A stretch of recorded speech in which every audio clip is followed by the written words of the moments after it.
Com mudanças na seleção brasileira, Ancelotti traz novidades no ataque para o jogo contra o Paraguai. Botafogo anuncia novo atacante já para a disputa do Super Mundial. E mais, existe algum risco de Vini Júnior deixar o Real Madrid? Quem é o jogador que está deixando o Vasco da Gama? E quem é o jogador que não defenderá mais a sua seleção?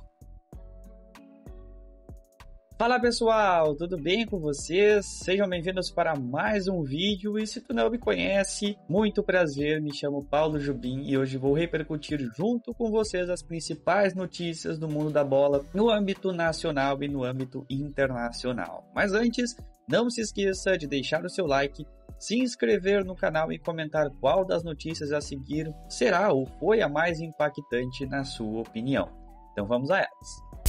Ancelotti deve mudar a seleção brasileira para o confronto contra o Paraguai, o jogo que acontece nessa próxima terça-feira, às 9h45, na Neoquímica Arena. O Ancelotti deve promover duas mudanças, principalmente no ataque, com a entrada de Rafinha e também com a entrada de Matheus Cunha. Os dois jogadores, Rafinha vinha de suspensão, então por isso ele não conseguiu enfrentar a equipe do Equador, e Matheus Cunha deve entrar no lugar de Richarlison, que não teve uma atuação muito positiva contra o Equador. Então essas podem ser as grandes mudanças agora para o jogo da próxima terça-feira. Lembrando que em caso de vitória contra o Paraguai e uma possível derrota da Venezuela para o Uruguai, o Brasil está matematicamente garantido na Copa do Mundo de 2026 na América do Norte. Então, Ancelotti deve lançar a seleção brasileira com o seguinte elenco: Alisson, Wanderson, Marquinhos, Alessandro e Alexandro. Casemiro, Bruno Guimarães e Gerson no meio de campo, Rafinha, Matheus Cunha e Vini Júnior no ataque. Então vamos torcer para a seleção brasileira fazer um desempenho melhor do que foi aquele jogo contra o Equador, que chegou até dar sono, e consequentemente levar então essa classificação e bora para a Copa do Mundo de 2026 com o Ancelotti aí, se Deus quiser, a gente quem sabe não consiga o Hexa, né? Então deixa aí no campo de comentários a sua opinião. Você acha que o Hexa vem com o Ancelotti ou também não vai ser dessa vez? E falando em mudanças no ataque, Arthur Cabral é confirmado como jogador do Botafogo, agora com um contrato assinado. O atacante de 27 anos do Benfica vem para o Fogão, então com um contrato válido até 2028. O Botafogo está desembolsando uma quantia bem grande em cima desse jogador, são aproximadamente 95 milhões de reais, incluindo bônus de produtividade, metas e tudo que está sendo considerado dentro desse contrato. O atacante, então, ele deve se juntar à equipe já lá nos Estados Unidos para o Super Mundial de Clubes. É o quarto reforço do Botafogo, lembrando que o Botafogo já contratou o goleiro Christian Lohr, o zagueiro Caio Pantaleão, o meia Álvaro Montoro e agora Arthur Cabral, sem contar que também existe aí um boato de que provavelmente, não é nem boato, né? Provavelmente Joaquim Correia, o atacante da Internazionale, também deve ser reforço do Fogão, inclusive já vestindo a camisa do Fogão no Super Mundial. E você, torcedor do Fogão, o que você achou dessa contratação? Vai vingar ou não vai vingar Arthur Cabral sendo o novo centroavante do time do Botafogo? Deixa aí no seu campo de comentários qual é a sua opinião com essa contratação.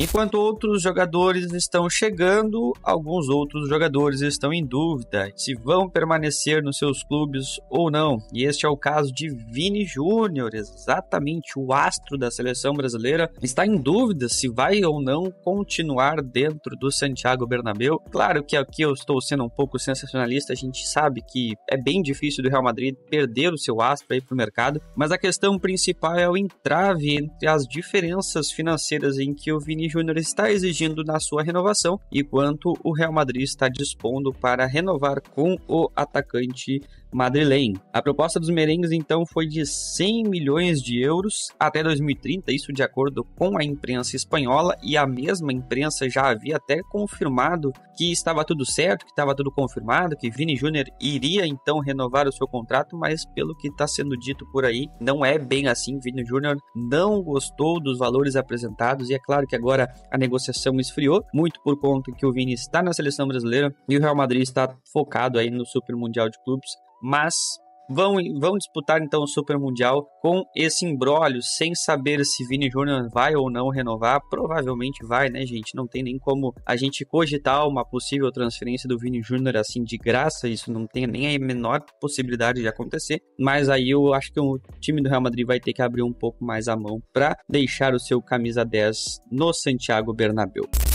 Enquanto isso, o Payet foi promovido ao mercado de trabalho. Na tarde desta segunda-feira, nas redes sociais, então, o Vasco anunciou de forma oficial a rescisão com o jogador francês. O contrato que, na verdade, de Payet iria até o dia 30 de junho.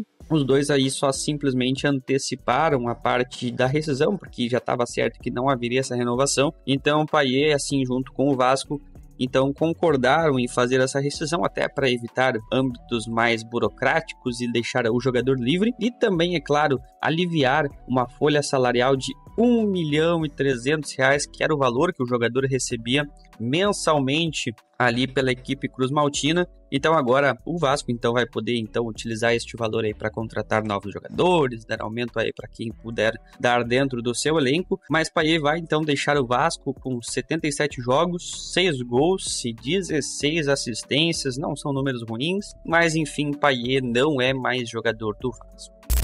Enquanto tem alguns jogadores chegando, tem outros jogadores indo, tem outros jogadores que estão em dúvida se vão renovar ou não os seus contratos, mas tem outro jogador que está muito triste com o fato de não ser mais o capitão da seleção polonesa. Eu estou falando de Robert Lewandowski, exatamente. O astro do Barcelona então explicou a decisão de não ser, na verdade, nem mais jogador da seleção polonesa, muito por conta dele ter perdido a sua confiança no técnico Michel Probiers. Tudo aconteceu, gente, em virtude do técnico ter feito uma ligação para o atacante polonês, explicando e dizendo a ele que ele não seria mais o capitão da seleção polonesa. E isso trouxe uma série de tristeza, decepção por parte do jogador, em virtude da forma como foi conduzida essa comunicação, porque ele recebeu uma ligação à noite, por volta das 10 horas, da cidade local onde ele estava. Inclusive, ele comenta na entrevista que ele estava colocando seus filhos para dormir.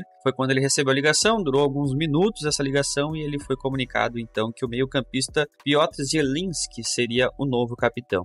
Então isso fez com que Lewandowski, da forma como foi a condução dessa comunicação, perder a confiança no técnico, e ele também ficou muito chateado que assim que ele recebeu a notícia já tinham vários portais da Polônia informando, enfim, que Lewandowski não seria mais o capitão, e isso fez com que ele perdesse a confiança no técnico e consequentemente rescindisse a sua posição na seleção polonesa, pelo menos até enquanto o técnico Michel Probiers for o técnico da seleção polonesa. Então era isso, rapaziada. Se você chegou até o final deste vídeo, primeiramente, meu muito obrigado. E peço agora, é claro, que vocês não se esqueçam de deixar a sua inscrição. Então clica no botão aí embaixo que vai estar escrito inscreva-se.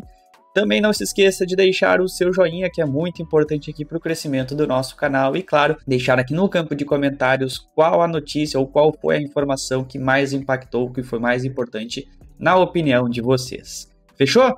Então até o próximo vídeo. Valeu!